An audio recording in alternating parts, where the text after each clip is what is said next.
Welcome back to our blog Siddhi Vaibhav. आप सभी को श्री कृष्ण जन्माष्टमी की बहुत बहुत शुभकामनाएं।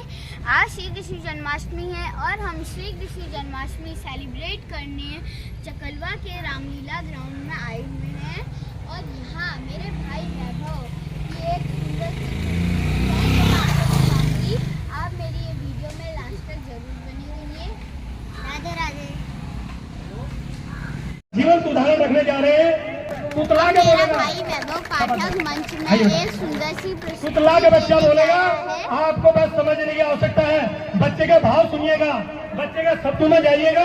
पुतला के बोलेगा लेकिन आपको पूरा कुछ समझाएगा।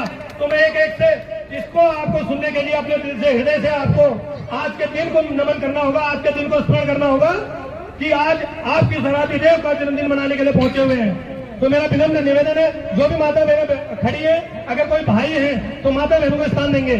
जो भी माता बहन खड़ी है कृपया करके, जो सेवादल साथी लगे हुए पूरन मेहरा जी, आपके पीछे माता बहनें खड़ी है। देखिए मेरे युवा साथी, कृपया माता बहनों को बैठाइए, सयानों को बैठाइए। और आगे भी कुर्सियां खाली है, आगे कुर्सियां खाली है, कृपया आगे बैठाइए। तो देखिए मात्र 8 साल का बच्चा है, जो सनातन की आज स्थिति है ना, सेम टू सेम उस समय की स्थिति थी। आज भारत देश में हिंदू का जो केवल एक स्थान आप देख रहे हैं, सनातन काल से चली आ रही है, युग युगों से चला आ रहा हमारा सनातन धर्म, आज जो केवल मात्र एक देश में सिमटता जा रहा है। एक देश में भी कुछ राज्यों में हम सिमटते चले गए हैं। उसका जीवित बताता था आपको बीच में हमारा ये छोटा बच्चा, इसकी भाषा आपको समझनी पड़ेगी। जो टुकड़ा के आपके बीच में बोलेगा वो जीवित बताएगा कि कैसे उस समय पे अभिमन्यु योद्धाओं को मारने के लिए अनेक योद्धाओं ने, दर्जनों योद्धाओं ने एक साथ हुए थे। वो आताताई और क्रूर आताताई जिनने मिलके पूरे नियम और कानून की धज्जियां उड़ाई दी थी। उन्होंने युद्ध के जो नियम होते थे उनकी धज्जियां उड़ाई थी। तो ऐसे ही आज सनातन को, भारत ही नहीं भारत विश्व के बहुत सारे देश सनातन को मिटाने का प्रयास कर रहे हैं। अभी आपने जीवित उदाहरण बांग्लादेश का देखा होगा, वहां पर तख्ता पलट हुआ, लेकिन पूरा कत्लेआम नरसंहार आपके हिंदू समाज के ऊपर हुआ था। अरे तख्ता पलट हुआ तो हिंदू का मंदिरों ने आपका क्या बिगाड़ा? तख्ता पलट करना ही था, हिंदू की माता बहनों ने आपका क्या बिगाड़ा था? तख्ता पलट करना ही था। इतने छोटे छोटे बच्चे जो 2 में बच्चे थे उनको आपने मार दिया, उनका क्या कसूर था? एक ही बांग्लादेश नहीं, ऐसे तमाम हमारे देश में ऐसी कितनी घटनाएं हो रही है। उसको जीवित आपके बीच में रखने के लिए मैं अपने छोटे से बच्चे को यहाँ पर आपको आमंत्रित किया है। वैभव पाठक आपके बीच में है, इनको सुनने के लिए कृपया करके बिल्कुल शांत रहे, मन से सुने। जिनका जन्मदिन आप मनाने के लिए आए हैं उनको आत्मसात करते हुए सुने, तो जरूर आप इसको आत्मसात करेंगे कि कितना जबरदस्त आपके बीच में विषय रखेगा वैभव।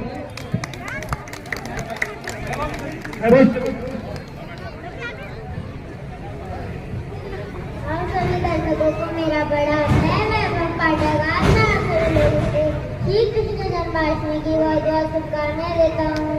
इस शुभ अवसर पर मैं आपको पंचतंत्र से एक वीर रस की कविता सुनाने जा रहा हूँ। मेरी कविता का शीर्षक है वीर अभिमन्यु की शौर्य गाथा। महाभारत युद्ध में 13वां दिवस कौरवों और पांडवों दोनों के लिए सबसे त्रासा दिन था। 13वां दिन एक ऐसा दिन था जब अनीति अपने चरम पर थी।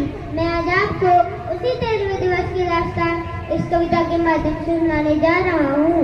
जब कुरुक्षेत्र की समरभूमि में सरसैया पर बीच पड़े, तब गुरु कलम से नैनों में क्रोधाग्नि लगी और देश में हुए।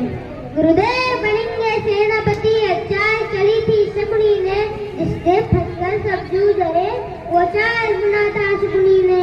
इस बार चली थी चाल अजब जिसमें न कोई संधि हो, गुरुवर द्वारा वो चेष्टा विस्तार भूमि में बंदी हो। फिर पांडव सेना के गुरुवर ने ऐसा तांडव नृत्य किया, फिर पांडव सेना के गुरुवर ने ऐसा तांडव नृत्य किया, सब सर मुंड से बांध दिए, कुछ ऐसा चित्र विचित्र किया। निश्चेना किए दशा देख अर्जुन को क्रोध अपार हुआ, बदिठा चंड फिर गांडीव का अलंकार हुआ। कौरव सेना के होश उड़े जब गुरुवर का चूर हुआ, दोस्तों चाहता में विफल हुआ, सपना सपना चूर हुआ। फिर कहा द्रोण ने दुर्योधन, मैं उससे पार न पा सकता, अर्जुन तेरा ते धर्मराज को बंदी नहीं बना सकता। फिर कहा त्रिवटों ने मिलकर हम पे प्राण लड़ाएंगे, हम अर्जुन को लड़ाएंगे और सकता कोई कारण नहीं, पर इससे अवर कर्मित तुम्हें मैं दे सकता उपहार नहीं। फिर क्या था ऐसी नीति बनी जिसको सबने मंजूर किया, उसने अर्जुन को ललकारा और समय भूमि से दूर किया। अर्जुन के जाते गुरुवर ने फिर कुछ वीर से रचना की, जिसका वेदन हो सके नहीं, उस चक्रव्यूह की रचना की। पांडव सेना भयभीत हुई, ये देख शतदंत की वे जो सदा शांतित रहते थे, वे धर्मराज भी दुखी हुए। निस्तात को दुखी थे, फिर शेर बबर को जमना था, जो धनी धनुष के बनते थे उनको भी नाक रगड़ना था। है उम्र 18 बरस मगर ये बड़ा धनुष का धनु थे, है उम्र 18 बरस मगर ये बड़ा धनुष का धनु है। सबने देखा कोई और नहीं है, अर्जुन अभिमन्यु है। मैं इसका वेदन करूंगा, ये वेद गम में सुनाऊंगा। दादाजी चिंता दूर करो, ये सुनता हटता गुना हुआ।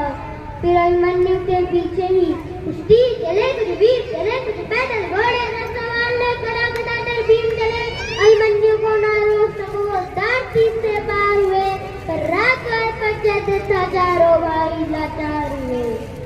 अभिमन्यु ने मुड़कर देखा, पीछे ना कोई न था। फिर विचलित नहीं हुआ वीर, ऐसा ही उसका सपना था। तो एक बड़ा दो दर्शन करके चिंदों का झुंड बड़ा लातों से पटने लगी गदा। जब मुंड पे मुंड गिरा, दुर्योधन अश्वत्थामा को रुद्रान कर्ण को हरा दिया, फिर मारा शकुनी मामा को। वो कांड गिरा जो दुर्योधन के अंतर्मन की बात था, वो कांड गिरा जो दुर्योधन के विजय रस की आशा था। वो कांड गिरा जो एक साथ का भंग चढ़ाने वाला था, वो कांड गिरा जो दुर्योधन को विजय दिलाने वाला था। सबने देखा वो गया पर बड़ा हुआ, सबने देखा वो अंगराज रसहित तेरा पर बड़ा मिला। कुछ चेत हुआ तो भाग गया, वो दूर सभी को खड़ा मिला। फिर दुर्योधन हो गया कोपित में, सबका नाम पुकारा है। सबसे साथ मिलकर मारो, ऐसा देश हमारा है। तेरे एक साथ साथों ने ऐसा काम किया, रट्टों साथी को मारा, घोड़ों का काम तमाम किया। तलवार तीर जब टूट गए तो रथ के चक्के उठा दिए, उन रथ के टूटे चक्के से कितनों के छक्के छुड़ा दिए। वे देख अदम दुशासन ने तस सिर पर गदा प्रहार किया, गिर गया जरा पर वीर यदि, पीछे से उसने वार किया। संधियम युद्ध के भूल गए और ऐसा अत्याचार किया, फिर बारी बारी से सबने उसके सीने पर वार किया। सब मायापत की लीला है। मैं कृष्ण लिखूं, घनश्याम लिखूं, कितनों को धूल चटाया है, कितने गुरुओं के नाम लिखूं, शब्दों में सही सुशीलापन, कविता को विश्राम लिखूं। मैं उस बालक अभिमन्यु को प्रणाम लिखूं। धन्यवाद।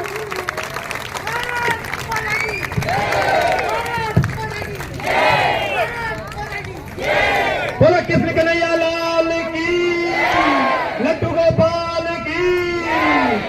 ये हमारे सनातन का एक बालक जिसको परिवार से ऐसे संस्कार दिए, तो हम सभी अगर ये प्रयास करें अपने अपने घरों में, अगर बच्चों को एक जिस बालक ने यहाँ पर कृष्ण भगवान की कविता सुनाई थी, वैभव पाठक, मैं उनको मंच पर बुलाना चाहूंगा और दीदी से आग्रह करूंगा कि उस बालक को सम्मान करेंगे। वैभव पाठक है क्या यहाँ पर? वैभव आगे जी, मुख्य वक्ता के द्वारा। सिद्धि भी है, इसकी बहन सिद्धि भी है, दोनों भाई बहन आ जाओ। सिद्धि है यहाँ पर?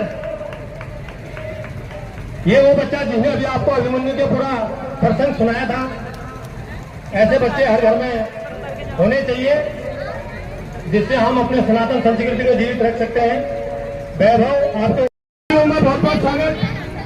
मोहन भोलिया जी, आप सभी होंगे इस शोभा यात्रा में बहुत बहुत स्वागत है।